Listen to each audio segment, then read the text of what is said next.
of how you plan places, how you develop places. So the idea is, to engage, everyone from the top, from the bottom, whether it's, municipalities, real estate developers, or obviously grassroots, residents and other people involved in the community. So just to give a little bit of a shout out for that, if anyone is interested that hasn't been, participating in our group, if that sounds like something interesting, we meet on the last Thursday of every month. So the next meeting will actually be on April 29th, and we always meet at 3 p.m. Over Zoom, obviously. So we'll put in the chat a link to the Placemaking Europe website, and specifically the working group. So yeah, it looks like Anna's turning to that page. So I'd encourage you, if you haven't already joined, but it sounds like something interesting, I'd encourage you to join us on April 29th, or if you can't make April 29th, every last Thursday of the month at the same time. So, and feel free to reach out to us. This is now our second deep dive, as Anna mentioned. The first one was about the Angers waterfront in France by Marika. She presented that last month. And so this will be our second one. And the idea of this is to really explore, projects that are best practices and kind of really try to get into some of the nitty gritty of actually how projects came together. Get an idea so that we kind of learn from each other of interesting projects that maybe give us some insight into how to get similar things done in our own work. This is a really interesting project that Hans is about to describe.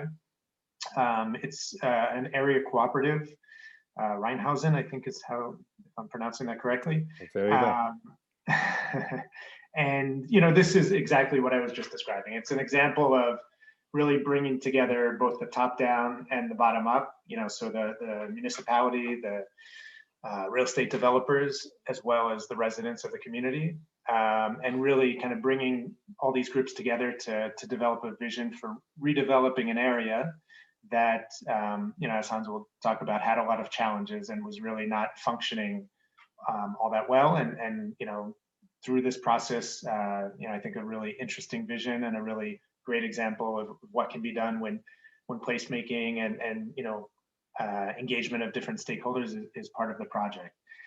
So in a moment, I'm going to hand it over to Hans just to say that our next deep dive will be on May 11th. We haven't yet finalized exactly what project is going to be presented then, but please keep an eye out for that. It should be May 11th at the same time, 6 p.m. And I think with that, I don't have anything to add, so I just turn it over to Hans. Thank you, David. Thank you for your introduction. And hi, everybody. Great you're all here for this second deep dive. I'm actually a bit nervous because I have big shoes to fill with Marika's incredible presentation the last time about her project in Angers. But I hope I can open up this project for you in, let's say, a little bit more than the next half hour, hopefully. And that we have enough time then afterwards to do a lot of question and answers. If in the meantime you would like to already ask your question, then you can use the chat box, of course.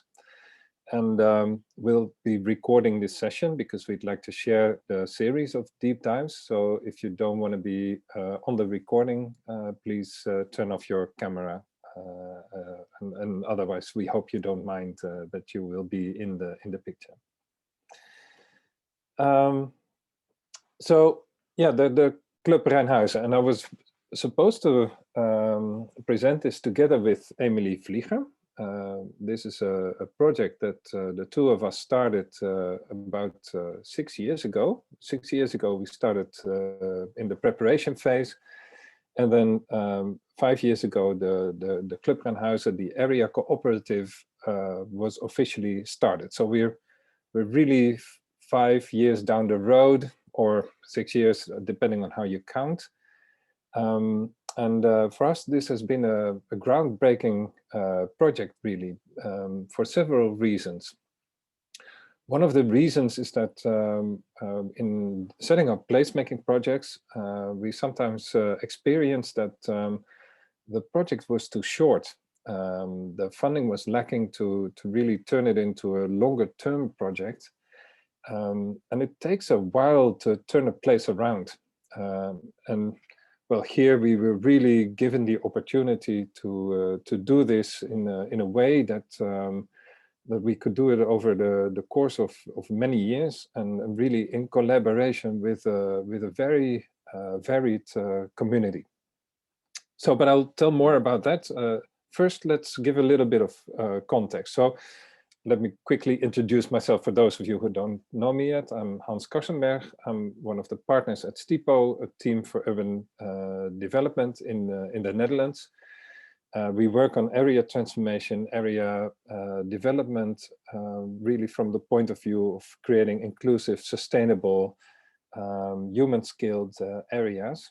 And the quality of public space and placemaking is a very important part of that. The whole idea of creating a great city at eye level, the city you experience around you, is a big part of that, based on the series of books that we created with a global network of contributors. So really a collaborative work that we're trying to implement in our projects at the same time, as well as our contributors are doing so in different parts of the world. These books can all be downloaded on the websites. Now, for us, when we talk about placemaking, this is the sort of thinking that we like to share in our place-led development working group. It is not just only about creating nice public spaces, creating well-looking public spaces, squares and parks. It's a much more layered approach in which we also hope to create a lot of other values. We hope to build a community. So it's not just a physical network that you're building, but also a social network that you're building that helps to make a much more sustainable place. And I hope today's story is going to be a story about that. We also hope to create, to contribute to more climate resilient and nature friendly areas, combining green qualities with public space qualities, and to create innovative environments, for instance, and child-friendly environments. So as far as we're concerned, we are creating a multiple set of values in areas through the process of community building and placemaking.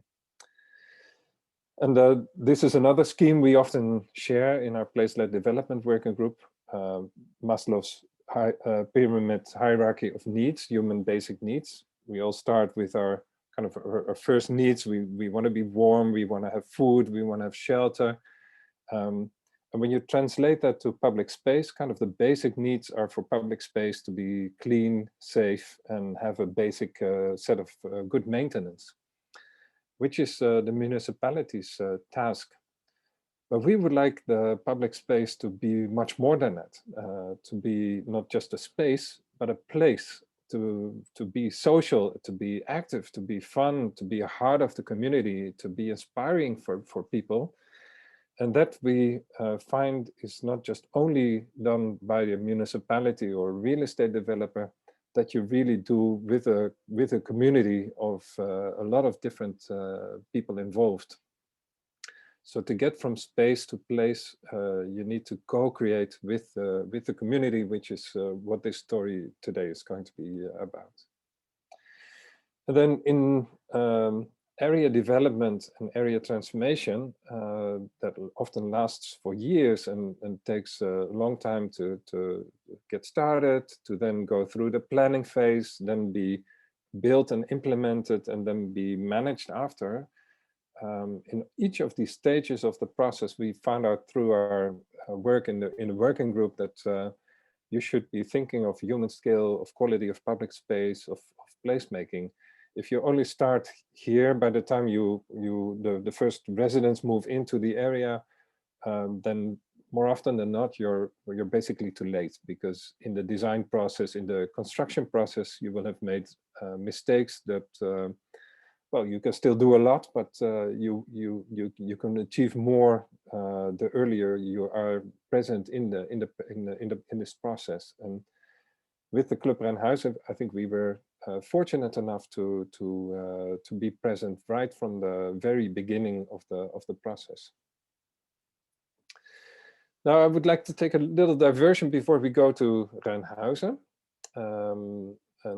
Like I said, Rijnhuizen, we started together with Emilie Vlieger of Vlieger Projecten. So that's Stipo and Vlieger Projecten. I was hoping for Emilie to be here today, but actually tonight, after this, we have a club night for the Club Rijnhuizen, and she couldn't make it to both. She's the person responsible for preparing that one. So hopefully next time she will be able to join. But for us, this story really starts somewhere else, not in Nieuwegein, but in Rotterdam, in the city of Rotterdam, in Soho, where prior to starting in Nieuwegein, we had this wonderful couple of years working on reactivating an area in the city of Rotterdam with multiple owners that was standing vacant for a long time. Reactivating the area, the public spaces, but also getting temporary use in the buildings back in and bringing the buildings back to life. This is what the area basically looked like when we started, and we brought a new community of temporary tenants into the area. Now, there's much to be said about this project, but I just want to focus on something we learned the hard way in this project, because I think we managed to do a lot of great stuff with a lot of great people on board, with the municipality, with the housing corporation, Havenstede, but we also made a crucial mistake that is often made in placemaking. And I think it's nice not just only to share the things that are going well in these deep dives, but also the points where you've really had to learn the hard way, because it says something about how we set up the Club Rijnhuizen afterwards. We tried to learn from that mistake. We brought in a new community of tenants that we invited to co-invest, and the community started turning places like these into a place like this. And the buildings were brought back to life by filling it up with new temporary users who we invited to also open up the ground floor, and in order to feed the public space. So this building turned into this, and this building turned into this. And these are all kind of, may seem small investments, but they meant a lot for the quality of public space. And well, as an example, I can quickly tell the story of this building where our office was until recently. In the area of Soho, it was only 20% filled up, so it was 80% empty, vacant when we started working on the area. And there was a central door on the backside of the building, but not on this side where we would like the ground floor to be opened up. So we made a deal with the housing corporation that if we would fill up the building for more than 75%, and the rest of the income out of the rent would be reinvested back into the building, so that we could work on the facade, work on improving the little square in front of it, and get a door on the ground floor. So we did. With the urbanista as a partner, we managed to create a temporary rain garden to filtrate rainwater more into get the stones out, get more green in, right, to be climate adaptive. And that was then turned into a larger rain park. And this happened over the course of let's say 3-4 years, in which we managed to open up the building, get the ground floor use, and change the quality of public space. And again, these might seem like a series of minor investments, but they kind of accumulated and grew bigger as we went along, as we like to do in placemaking. We like to start out small with the things we can do today, and then build on the things that appear to be successful, and make them bigger. I guess the moral of this story is that the building, this yellow building, we had a kind of a rough calculation of the value of the building. And now this is important because it was always difficult to find the funding for our work on this area, to find the work on funding the placemaking, which would count for, let's say, 50, 60, 70,000 euros a year for the entire community to be able to work on this, which of course, you know, where do you find that kind of money? But in the meantime, the building at the beginning, the value of the building is very much determined by the amount of users that are in the building and the vibrancy of the entire area, of course, and the promise of what it can become in the future. And in the beginning, nobody really saw this area, and the value of the building must have been around 500,000 euros. And about 4 years later, through all these minor investments, the value of the building had gone up to around 3.5 million euros. So that's just one building in the area, and we had about 5 to 6 of these buildings in the area. It taught us a lesson that the money going around in placemaking at the beginning, it's a good investment in a lot of different values, in the economic, the social values for the area, the community value, but also the property value. The only thing we had not done is to make an arrangement for this, to make a contract of what would happen with the difference in this property value. And it kind of opened up our eyes that there is a lot of money in real estate that you can bring about through the process of placemaking. And we started wondering, how can we use, of course, not all of it, because you want the real estate owner that runs the risk of having the building to be able to make profits while developing it. But how can we use a part of that profit to reinvest that into the community and reinvest that into placemaking? And I guess that's what the fundamental idea of the area cooperative of the Club Rhijnhuizen was. Okay, so let's go to this area now. So we had this experience with Zoho, and then we were asked to work on this area. And like I said, it was a collaboration of Stipo and Vlieger projecten. For those of you not from the Netherlands and joining today, it lies right at the heart of the country, just south of the city of Utrecht. This is the city of Utrecht. And Nieuwegein was developed in the 70s and the 80s as a kind of a new town of the city of Utrecht, according to the national policy of building satellite towns around the main cities. That happened in many countries in Europe, of course. And it used to be only 2 small villages, the village of Jutphaas over here and the village of Vreeswijk over here. And all this area in between was developed more or less in the 70s and the 80s. And as you can see, the map of Nieuwegein is more or less split up by this water over here. And basically what the planners did, as you did in modernist post-war planning, is that everything on this side of the water was seen as residential, and everything on more or less on this side of the water was seen as area for working, for offices, and for businesses. So separation of functions. Our area lies right at the dividing line between those 2 worlds, between residential and work areas.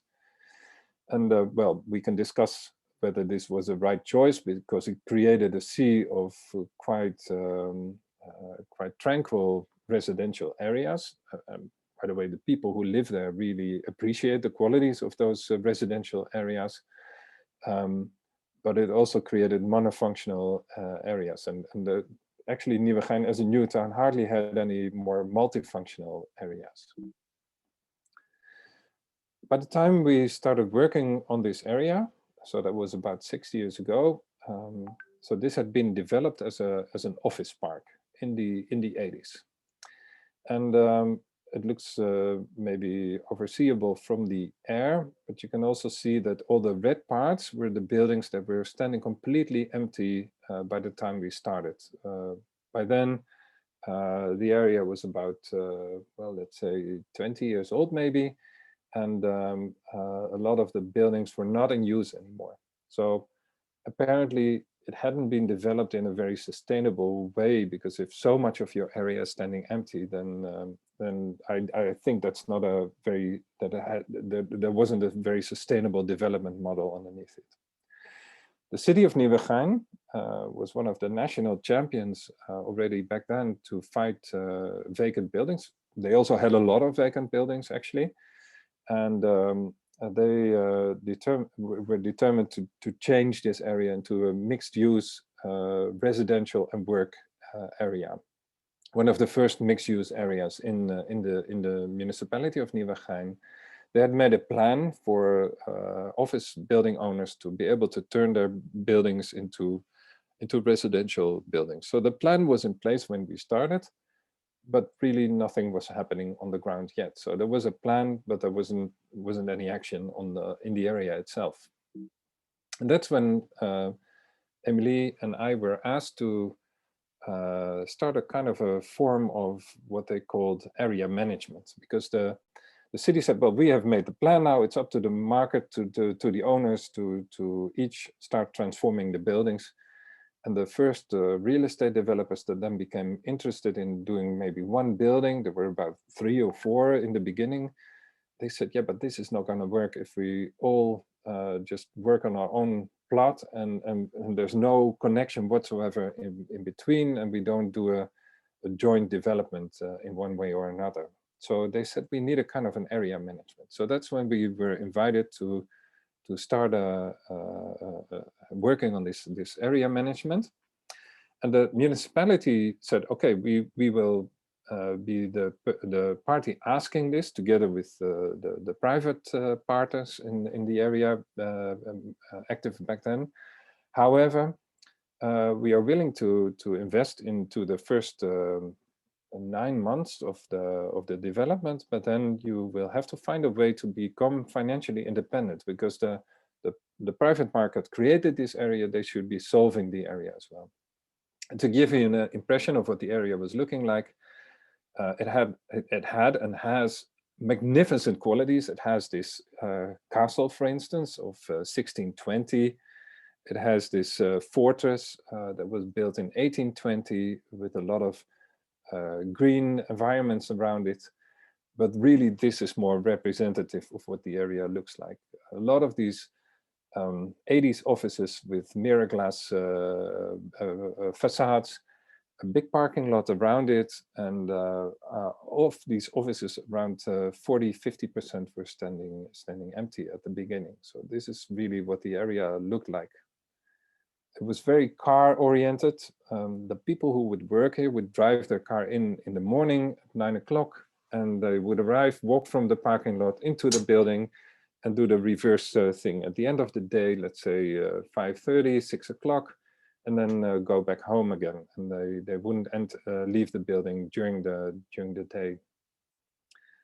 And the buildings had deteriorated quite severely by the time we started. So this is really more what the area looked like. And by the way, there was one street with a couple of houses already that had been there from the very beginning.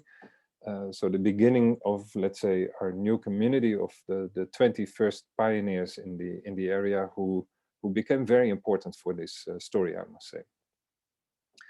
If you look again at the area, and this is the ownership map of the area, you can see that every lot has its own owner. So it's not just one owner owning everything. There are some larger plots in the area, but a lot of the plots were just one of these buildings, around 3,000 square meters for a building. And in total, we were faced with around 100 different owners in the area. Very multiple type ownership. Some of the businesses had bought their own building. There were some families living in this municipality of Nieuwegein who had bought a building just as a kind of a pension investment, who were renting it out. There were also larger, more institutional investors who had bought pieces of land to be developed. So a very diverse group of owners, but absolutely no network between them. They didn't know each other. The municipality didn't know who the owners were. So the residents who were living in this little street down here, they knew each other, but besides there really was no community in the area. Now, we always say, if you want to create a great area, you have to think about, in a holistic way, about the hardware, the software, and the orgware. The hardware is the design of the buildings, of the public spaces that needs improvement, obviously, the greenscapes to keep some of those qualities. The software is what you can do, what is the program, what are the activities, what are the kind of the community values as well, I would say, are the software. And then the orgware is how you organize this over the course of the years. And that's where really this organization of the Club Rijnhuizen comes in. So Emilie and I started this area management organization that we didn't want to call an area management organization. So we called it a club, because we were hoping that people would join, not just for the sake of participation. They would join that because they would actually like it. They would join because they would feel at home in the community. The Club Rijnhuizen started out, and we built it as a cooperative, a legal entity, and we like the entity of the cooperative because the course of a cooperative is determined by its members. And we were kind of foreseeing that we need a multiple membership, a multiple type membership in this cooperative. We wanted the landlords, the building owners, the real estate owners to be part of this. These 100 building owners, right? Also, the new real estate developers coming into the area, we wanted them to be part of the community. The 20 people who were already living there, the businesses that were renting some of the offices, right? 60% was filled up with people working there, the employees, and also the new initiatives coming into the area, cultural initiatives, events, placemakers who had an idea to activate the area. A very varied community of people who should all be working together to regenerate this transformation area. So a cooperative with the possibility of becoming a member. And in 2015, we started this Club Rijnhuizen. I remember in the first evening, we called on everybody we knew had gotten to know in the area by walking around, by calling people, by talking to people.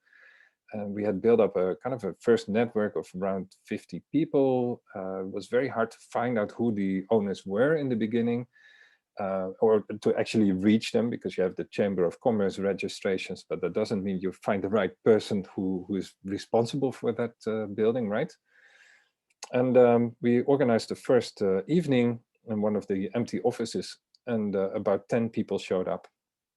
And we thought, okay, but we have 100 owners, we have 20 people living here, we have real estate developers who are active, so we should really have a larger number of people here. Is this really going to work? But we started doing these club nights 4 times a year to bring the community together. And those 10 people were very important. There were some of the original residents in the area who knew a lot of other people. And they really liked the idea of, open agendas. We openly discussed. We didn't pre-plan anything. We said, what would you like the area cooperative and the area to become? And let's shape this really together with all of us. And gradually, by organizing these club nights, the community grew. One of the things we did is that we said, let's do this at night, right after the workday, so the people who are working in the area, the people who are living in the area who work somewhere else during the day, they can all join. The real estate developers can join in the evening. And let's eat together first. Because in a club, it should be a social club, first of all. And let's eat together and then discuss the serious stuff. So that's kind of the atmosphere that we started right out from the beginning. after about 3 years of, or actually sooner, after about 2 years of doing this, the network had grown into more than 300 people. Right now we have, I think, more than 500 people even on the list. It created a tradition in the area, but that's not the only thing we did. We also started really actually working on the area itself. And well, it's always, you know, organizing your own luck, right? Placemaking. One of the residents who was present in the first time, we said, well, but there's nowhere where you can have lunch in this area where actually the people working here can meet each other. And that resident had really thought, okay, that's a great idea. And he decided to start a little place in his garage, which is now one of the most important places of the area. And this is the kind of stuff that you can't plan for, but that happens in a community. We also started working together at making the first small improvement. There was a place where everybody disliked this old house, and turned out there was a fireman living among the 20 residents who had a big hammer, and we got permission to tear this house down and turn this into a place with the residents. And turn this into a picnic place. It's a very small investment to make, but it was kind of a first telltale sign that we can actually change this area together. We also noticed, being in the area quite often, is that a lot of people were walking a little round around the fortress through the green space, kind of lunch walks. We decided, okay, maybe it's nice to do some more placemaking on the fortress. The fortress had sheep on it, and it wasn't really a park area, but it had the potential to become a park area. So we organized one of those placemaking workshops, a place game, according to the methodology of Project for Public Spaces that more of us use. Got a mixed community on board of residents, of the head of the scouting, of one of the real estate developers, people were representing the municipality. I started imagining what this fortress could become, coinciding with the municipality's plans to turn this more into a park area. But we also started just to work on it, creating the first path with these wood chips. Somebody said there should be a playground for kids in the area, so we managed to do this workshop and get this playground done very soon after, with the help of the municipality, to bring about the first changes in the area. And we also started organizing events. We thought it'd be nice to actually do a run past the qualities of the area. So we organized a Rijnhuizen run for the people working in the offices. Turned out a lot of offices had their own jogging clubs, and they joined this run. We started organizing events, cultural events in the area on the fortress, kind of programming. Of course, the castle is a beautiful decor for, there is National Heritage Day in the Netherlands, and we invited the kids to join and come into the castle garden, dress up as princes and princesses, but also for people to be able to visit and see what the castle is on the inside, and kind of bring people to the area, right? Also people from outside the area to kind of show the aspects that the area could be proud of in the area. Statue exhibitions in the castle garden, music festivals on the fortress, indie bands.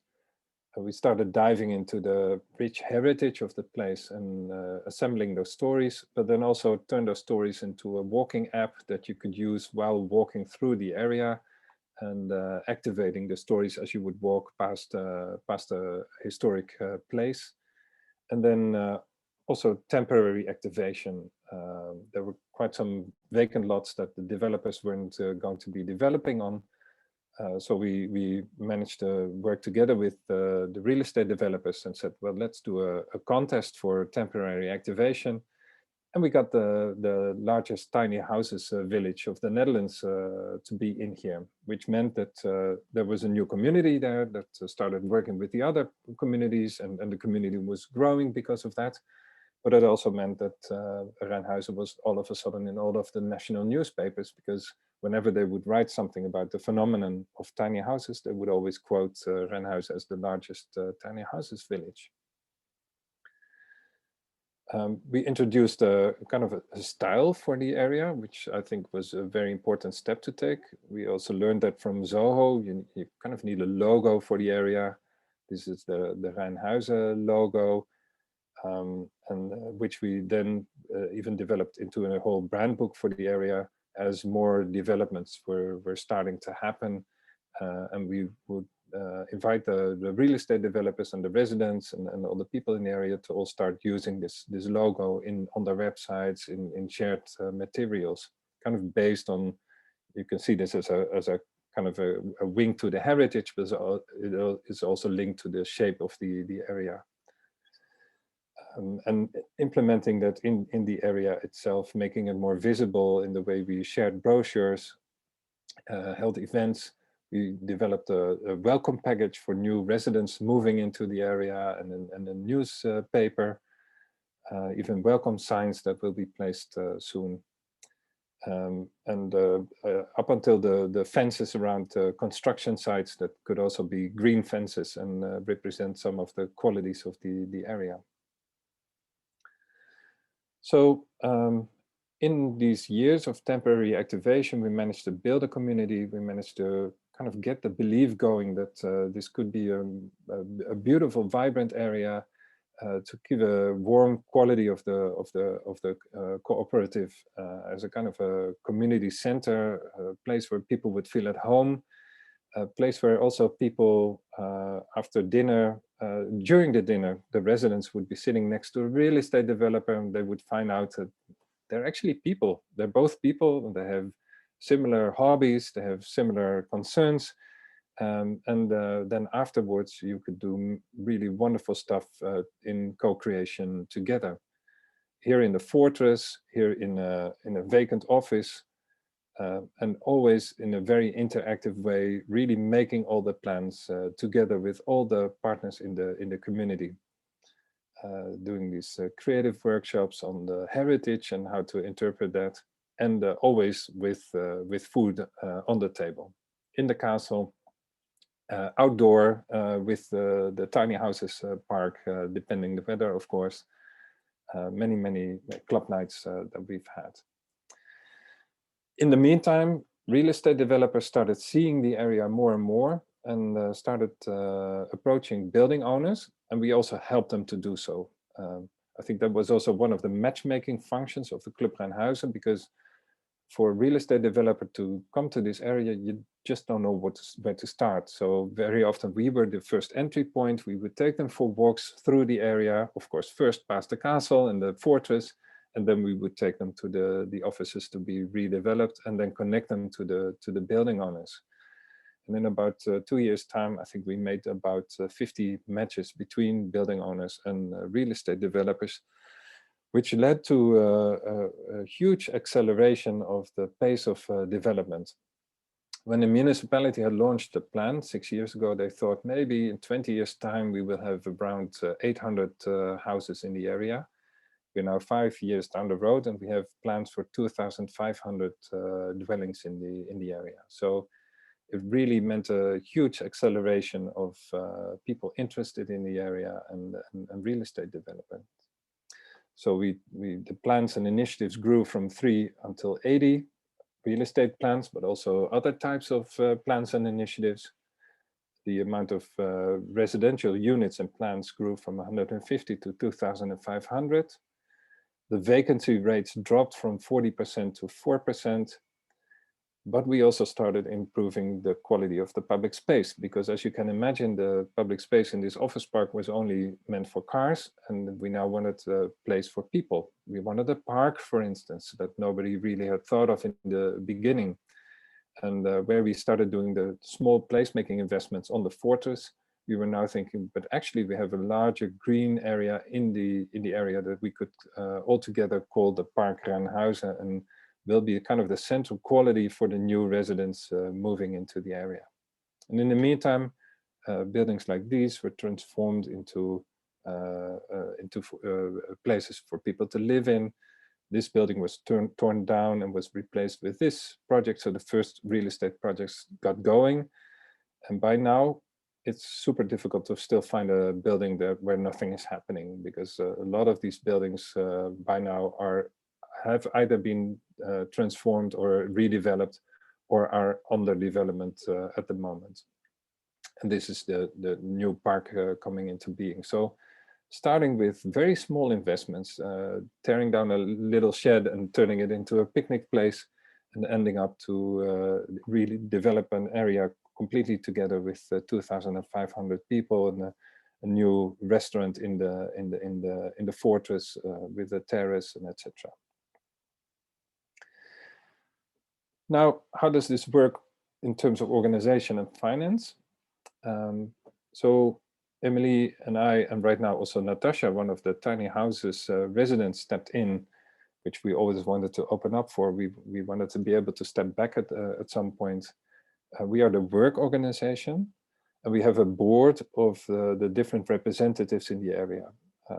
Tanya is representing the scouting organization. Niels is representing one of the building owners. Frank is representing the real estate brokers. The other Frank is representing one of the real estate developers. And Bram is representing the residents in the area. So we wanted to have a really mixed board on the cooperative. But of course, the members are the most important in a cooperative. So what we do with this organization, every year, at the end of the year, we make a plan for the next year, based on everything we've heard in the club nights. We make proposals of, we find this and this important, and this is how we're going to propose to spend our money, and then we bring it to a member of all the, or meeting of all the members, and they all get to have their say on it, and then we change the plan accordingly, and that's then our plan for the coming year. And the other function of this plan is, of course, to be transparent about what happened in the previous year, to be completely open about what happened, how we spent our money, and the results we got. So this is, for instance, the budget that is in there for what is going to happen in the coming year. Now, financially, we built a business case as we were asked to do by the municipality. The municipality said, we'll pay for your costs in the first 9 months, but we need you to be independent afterwards. And well, with the Zoho experience in the back of our minds, we thought, okay, we would love the residents to become a member, but the residents can become a member for free because they bring their own values to the social network and their own free time. But for instance, the building owners and the real estate developers, they actually benefit from the work of the area cooperative if the area cooperative functions well, so they could pay much more. So what we made a deal, we calculated what would be the costs over the course of the years, and then how we could generate the revenues of it. And in the beginning, we thought, okay, we can first of all ask from the real estate developers to redevelop an area. They need to pay an area contribution for the investing into the public quality. And we sat down with them and said, well, could we use part of that for the Club Rijnhuizen actually? Could we see that as a public quality of the area? And they said yes. They said, well, we see this actually as an investment, not as a cost for us. As long as it's overseeable, as long as we can still make our own business case, of course, and provided that all our colleagues in the future will have to pay as well, because we don't want any free riders. We wanted them to be compulsory. So we made a deal with real estate developers and the municipality that 10% of the area contribution would go into the Club Rijnhuizen. And through that, we generated a lot of funding for the first years to be a part of it. Another part of the funding is for the real estate owners to become a member, and residents don't have to pay, but the larger real estate owners can pay more of an annual fee, or at least that's what we thought at the beginning. But then really the development pace accelerated so much that this really never happened in this way, because the real estate owners, they said, well, I'm going to sell to a developer anyway, so I'm not going to pay for an annual fee. But on the other hand, because the real estate development accelerated so much, much more income was generated out of this area contribution. And that led to a positive financial model for the Club Rijnhuizen. And we've now existed for 5 years, and the Club Rijnhuizen can still exist for another 5 years, completely financially independent of the municipality, completely carried by the area itself. The development has then led to much larger investments. Municipality has decided to invest a lot of extra money, additional money into the Park Rijnhuizen that we put on the agenda with the cooperative. But also the ministry decided to co-invest in as part of the acceleration of the new housing development in the Netherlands. But also the acceleration of the area contribution meant that there would be more investment money into the quality of public space from the real estate developers. So we really managed to get larger investment sums for the public quality much faster than we could ever anticipate at the beginning. Now, if I look into the future in similar areas, we're now working on, for instance, we've been working on this very large scale, about 10 times the size in Melbourne, called Fisherman's Bend. And wondering how could we use a similar model for introducing a place management or an area organization or an area cooperative. This area will actually have 80,000 residents. And in place-led development, we think about the different stages of the process. In the beginning, it's very good for the government, local government, to provide a one-time fee, like the municipality did in this case, together with the province of Utrecht, by the way. Then in the development phase, where the interest of real estate developers comes around and the real estate owners, they can pay, for instance, through this area contribution.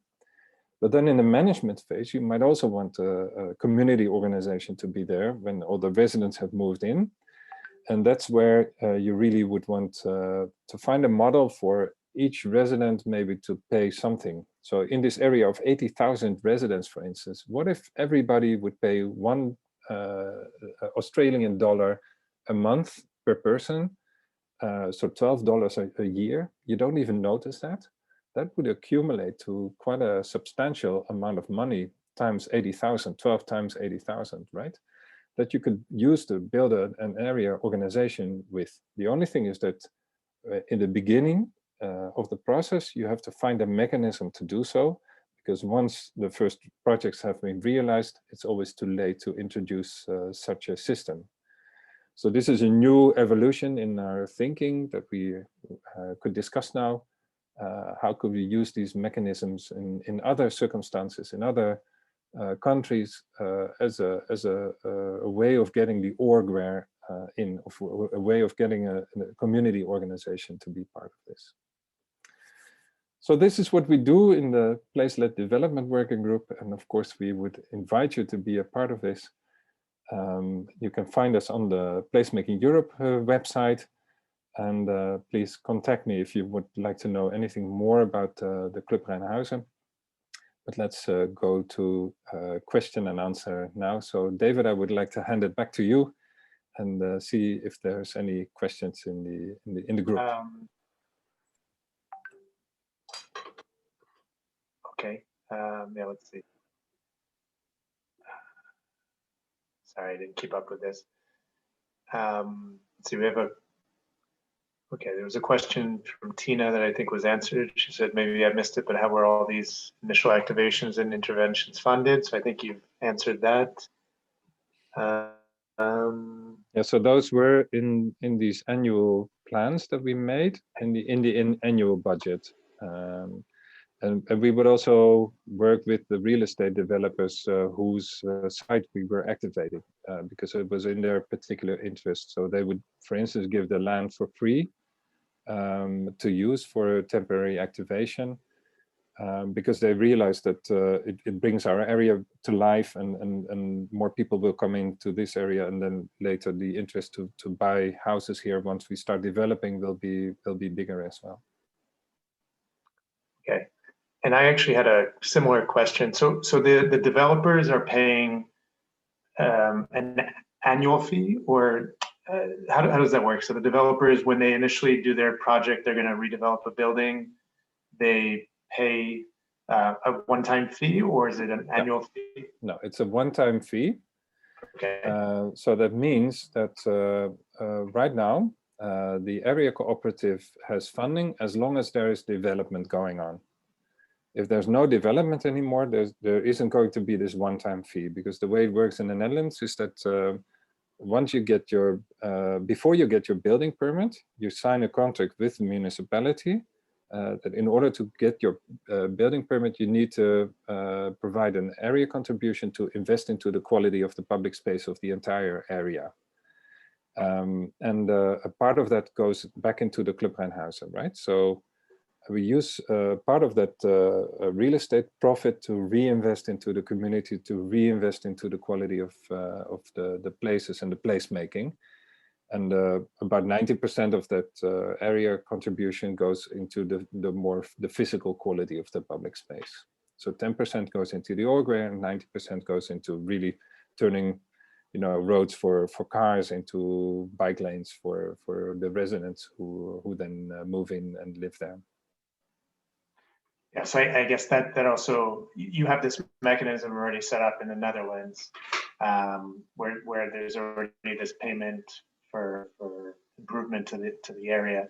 I guess in other countries that structure doesn't exist. So I guess there would have to be a different, like you were mentioning, the bids or some kind of structure like that. Yeah, so this is what you need to translate to your own country, your own systems.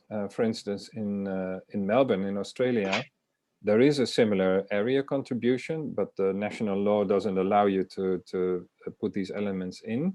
However, then the manager of the city of Melbourne then said, but we can have a levy in the area on the real estate, and we can increase it just by 0.1%, and then we achieve the same amount of money to be able to have such an area organization. So, in each context, it works differently, even within the Netherlands. In Nieuwegein, all the land is privately owned. In the city of Amsterdam, the city owns all the land and leases it. And then already, again, the system, the financial system is different. So there's not one silver bullet, but I guess the idea behind this is that you think in whose interest is it that we're doing this placemaking and this community building. And of course, it's in the interest of the people who live there, but it's also in the financial interest very much of the building owners and the real estate developers. So that's what this system, I guess, tries to tap into and find the mechanisms to create the funding with. Right. Okay, maybe I'll pass it to Danny, for a question he had. Danny, do you want to just ask? Thanks. Is it me already? Wanted to ask, should we write all questions to the chat or just simply raise a mark? You can just ask. You can just ask. Anyway, yeah, okay, but first of all, I mean, I've got to thank you for the presentation. I think you did fill the shoes. It was very insightful and great, and thanks for the whole deep dive sessions. Actually, it's a great idea. So yeah, the question was if how much, and I'm not even sure you actually mentioned it. How much municipal land was there in the beginning, and did it change the ratio on the go? Like, was it part of the development process in any case, anyhow? And because of that, how much power did the municipality have in the beginning? I don't know if I understood or no. That's actually a very relevant question, because the municipality owned no land, only the roads. So the politician, the deputy mayor, always said that this is area development without land, without position, without money on the side of the municipality. So we're really dependent on the, when does a real estate owner or a building owner want to redevelop their building, and when did they get into a contract with a real estate developer? So you don't know beforehand how fast the development of the area will take place. And actually the municipality said, we don't care. We don't care if whether it takes 4 years or whether it takes 40 years. It's up to the market parties to really do this. I think so it's really a kind of organic development in that sense. The city had no planning for, then by that time the area should be finished.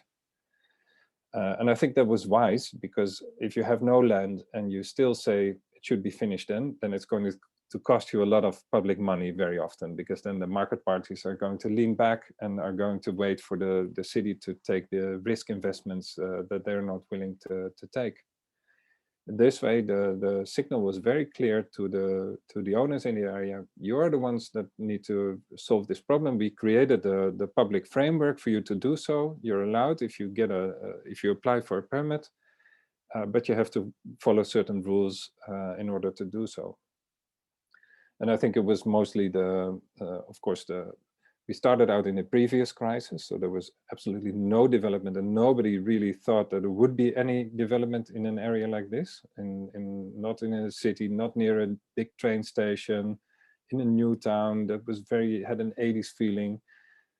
Of course, since then, the housing market picked up very much in the Netherlands, and there's a lot of pressure on the housing market in Utrecht, and that puts the pressure on Nieuwegein as well. But I'm really certain that the network that we created also accelerated the development a lot, because we managed to redevelop this area much faster than similar areas in new towns elsewhere in the Netherlands. So I'm really convinced that creating a community will create a lot of soft links that will enable you to do much more together rather than everybody for themselves. So I don't know if this answers your question, Danny, but... Yeah, quite well, thanks.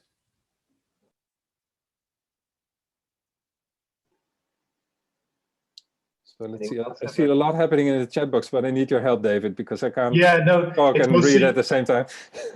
No, it's Anna posed the question of, how this could be applied in different contexts. Marika had a suggestion, and so there's just some back and forth around that. Let's go to Marika. She made such a beautiful presentation the last time, so it would be only right to... Sorry, I was a bit late because I had another meeting about placemaking. No, I was just sharing that you remind me that in France we have a special tax called tax equipment. And it's usually when we talk about that tax, it's about going for schools or for any public equipment. And now it makes me think about we should check if it could go on public spaces. I'm not sure. So I said that Marie, who is now internship, with Guam, she's listening at the moment. You will have to check that, Mary, because it could be very, very interesting. So usually it's a tax we're not really talking because the money goes somewhere later on. But I think we could focus it on a public space. But thank you for the sharing of the system you have in Netherlands. I think we have to check it in France. I think we have something to look at, just to share. Okay, and of course we don't want to pile up the taxes too much for people, right? So, but relatively speaking, to have an area organization like this, it's not a lot of money. So, like I said, for instance, in the case of Melbourne, we really calculated it comes down to $1 per person per month. You can put that into the service cost of your apartment and you would never notice it. But if you would ask people to vote on that, you would never get it off the ground. So that's why you should think of these systems right at the beginning of the process and not at the end of the process, because then you're basically too late to shape them. And I think there's different resources for the planning phase, different resources for the development phase, and different resources for the management phase. So it's also interesting to think in whose interest is it what we're doing in those different stages of the development of an area, and how can we find the financial mechanisms to have a placemaking organization or a community organization active in the area. I see Rosina is also here. Of course, we're also thinking about the BIDs, the business improvement districts. the way the bids work in the Netherlands is that they're only allowed in areas without residential use. So residents cannot become a part of a business improvement district. So we're actually lobbying with the ministry that we should turn the business improvement districts into NIDs, from bids to NIDs, into neighborhood improvement districts or area improvement districts. Because we have more and more of these mixed use areas. Actually, we shouldn't be thinking of the monofunctional areas anymore, we believe. So I don't know how similar that is to the development of the bid networks in Europe. Rosina, maybe you can say a little bit about that. Yeah, hi everybody. Sorry I was a bit late in the meeting, and thanks for the presentation. It was super, Hans. Yeah, the bids, or indeed, there's different kind of acronyms, isn't it? It could be like community improvement districts, which is what Scotland has been doing, which I'd sort of worked very closely with when they rebranded to Improvement District Scotland. And across Europe, what I've seen is there's indeed several different kinds of models. I mean, you've got the German bids, which are very kind of hierarchical, very top down, purely economic driven. And then you've got certain ones in London where they're really entrepreneurial, community based, citizens are part of them, change makers, community activists even. And then also ones in Scotland, as I said, where it's been sort of, the health, education are part of them. And certainly here in Belgium, of course, like Sweden, we don't have the legislation. And I don't actually believe we should be having a legislation. I don't think it should be taxed. I think it should be more community driven and using the sort of framework of the bids, which I think is a great brand, a great global brand. And it's also, they've also included sort of placemaking around various different ones that I've seen around the world, or there used to be the Cape Town Association, and then of course New York Times Square Alliance, where it's about making it more of a sense of place when Times Square became sort of pedestrianised. And in Belgium, it's been very community driven. It's really sort of been bottom up, but we collaborate. I think after that kind of eventual buy-in of municipalities seeing what we do, they then partner, and we partner with cultural centres. So it's a lot of kind of design-led innovation as well. So it's really using creativity at the heart of the bids. And I think that's incredibly important because it's what we need. And it is citizens that are a part of it as well. And of course, that begs the question of, if there's not that legislation for the funding, how do we fund? And then we fund it's project by project basis. And it's again, private, public, civic partnerships there. And the civic isn't that they're going to be contributing money, but it's a social exchange of that win-win of volunteering, of being part of it. We've had other projects in the past in the municipality where there's projects where the community's got a stake because it's been crowdfunded, and then public sector also puts into it. And I think that's the kind of models we need to really look at, or the kind of different models, which again it's about creating that sustainability, certainly with the engagement. And we've done a lot of projects, like now we have another one where it's an urban street project, and it's with youth and the cultural centres and the municipality.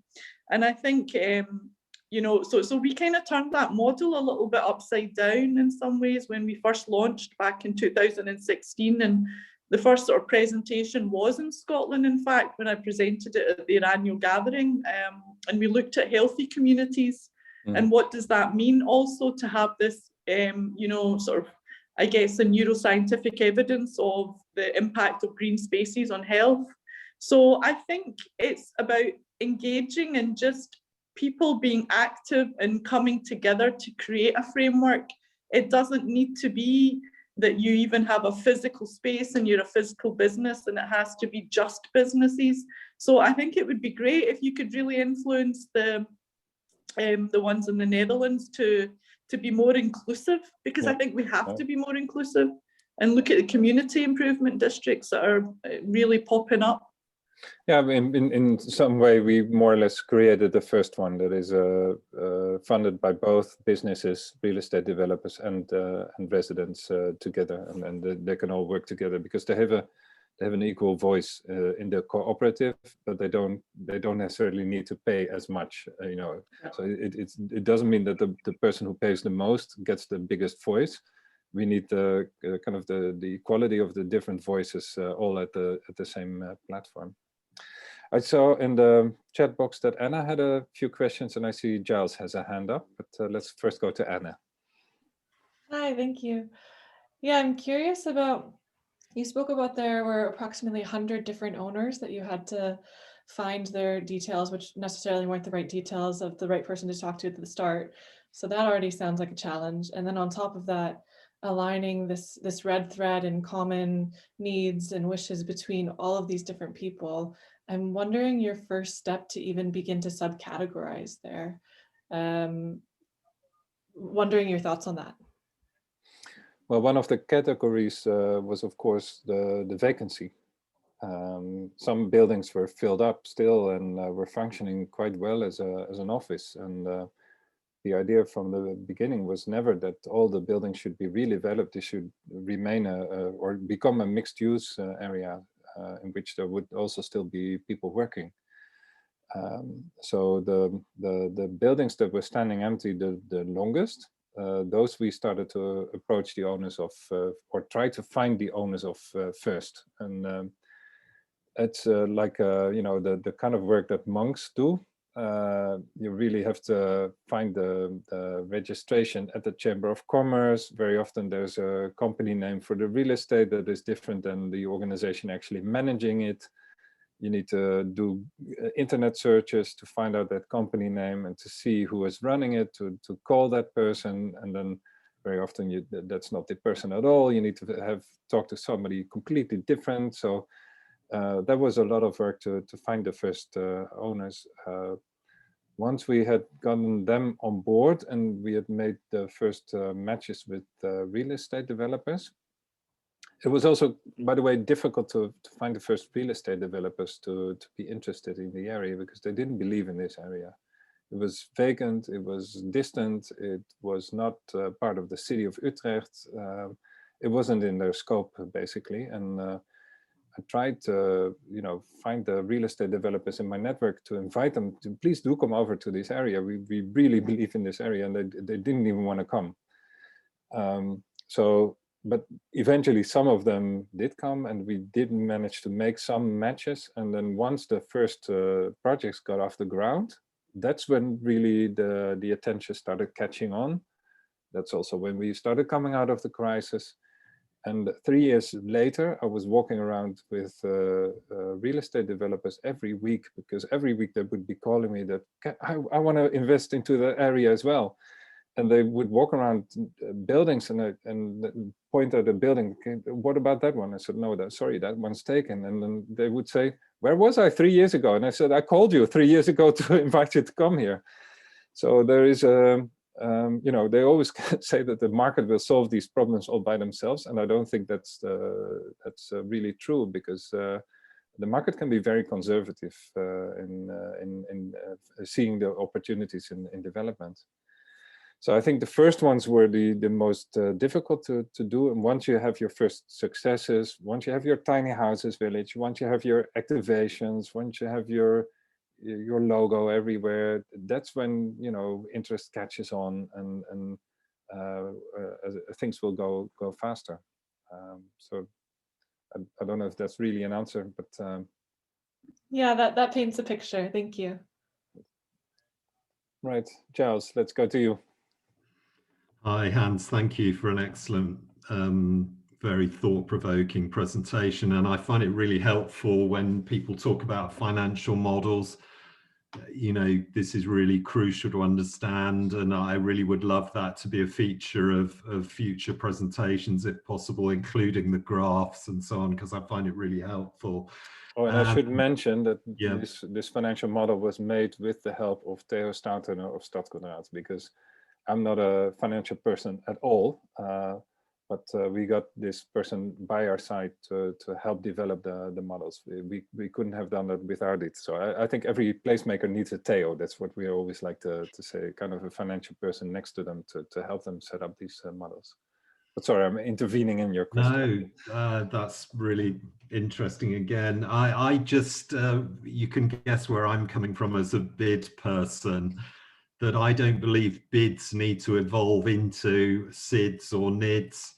I think these are two separate things. The reason bids were set up was because of the ineffectual management of commercial areas. And you're right, Hans, you need a density of business for a business improvement district to be a compelling proposition. It is very difficult, I agree, when business is thinly spread. But the power of that mechanism to business is that they fund it and they lead it.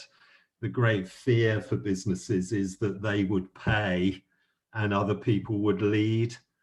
And our experience, you know, we were, you know, with Rhijnhuizen's example, in terms of involving the community, we were the first in bids to do that in the UK. And I would always say it's a good idea. I think if residents become statutory members of these organizations, there's a real fear about politics, because they become almost like an alternative municipality, and they become a magnet in a lot of places, I believe, for people who want to take on the municipality using another vehicle. So the sort of purity of the bid mechanism has been helpful, because it enables you just to focus on what you want to do and not on trying to reinvent the municipality, which is, you know, always a risk, I think. Having said that, I do believe that there is a place for NIDs and SIDs. I just don't believe that bids need to evolve into them. And I think this. I guess this depends very much on what kind of area are you talking about, because a high street is a different area than this Rijnhuizen area that was supposed to become a mixed-use area. So in our case, one of the rules of voting of the members was that it should always be between the businesses and the residents of the area. It should always be a 50-50 percentage ratio of voting.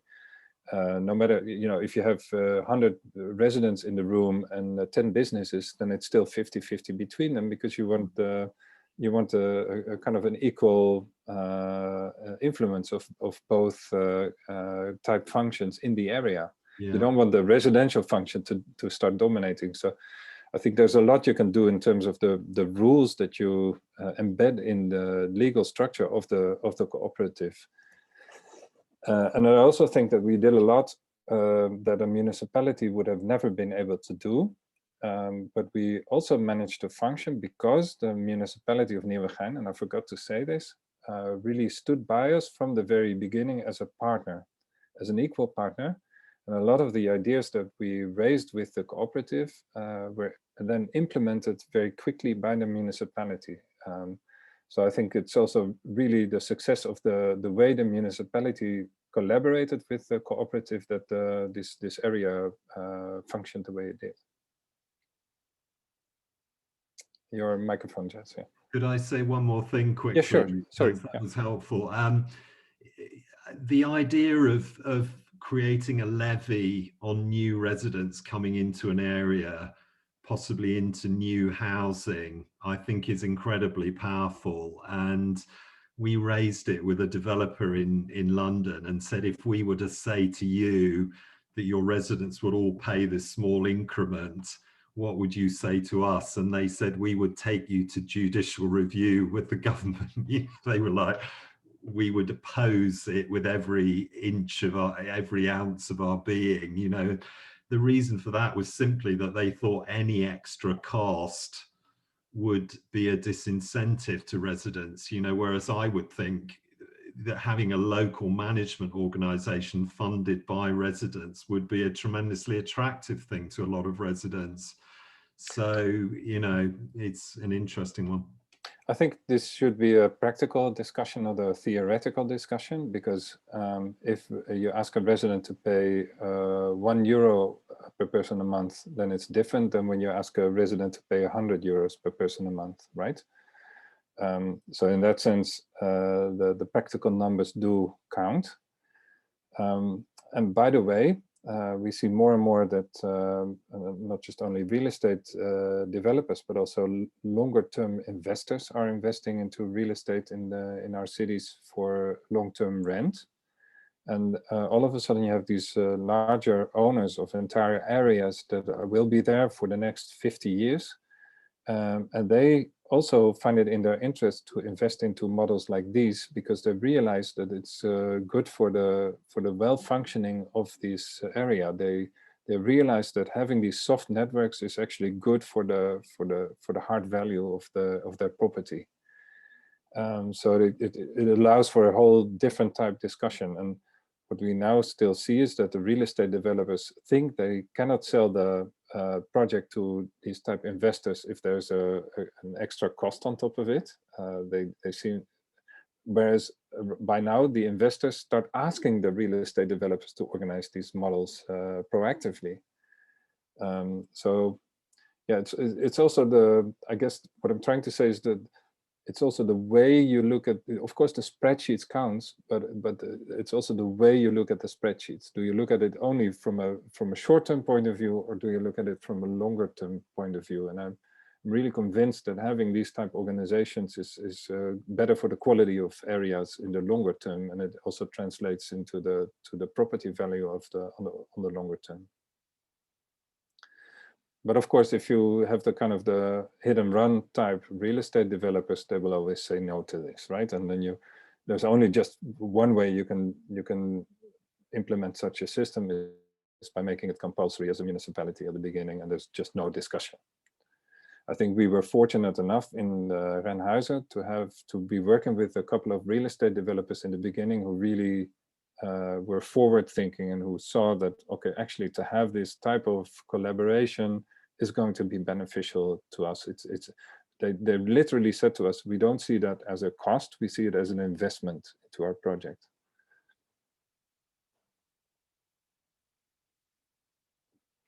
So I think we went a bit over time, but we still have a great audience. But David, back to you to see if there's any final questions, or we should round up and announce the next meeting we have. I have a little info, Hans. I just sent it in the chat box. We have an event, Placemaking Friends, tomorrow. I forgot to send it, sorry. So it's in French, but if you want to practice your French, it's tomorrow. So it's a nice event that the members of Placemaking Friends are preparing, and we are doing another one in September. So I just sent the link, Eventbrite links. So welcome to everybody.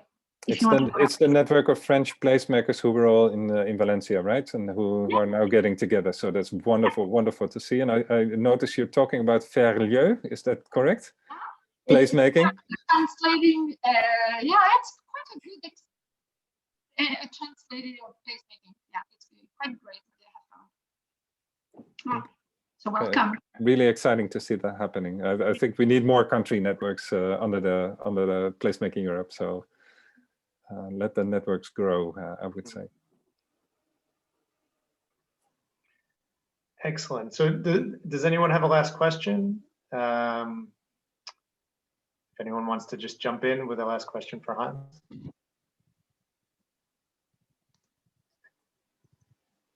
If not, yeah, so basically our next, doesn't look like it. Our next deep dive is scheduled for May 11th. Like I was saying at the beginning, we don't have, the project finalized as far as what project will be presented, but look for an email about that, about May 11th. And for anyone that's part of the group or just interested in joining the group, the Place-Led Development Working Group will be meeting, like I said at the beginning, April 29th. I'm just making sure I have the right date. April 29th, Thursday at 3 p.m. And at the beginning of the chat box, you'll find the link. And I think actually Anna might have posted it as well on the website. So if you're interested, all the details are there.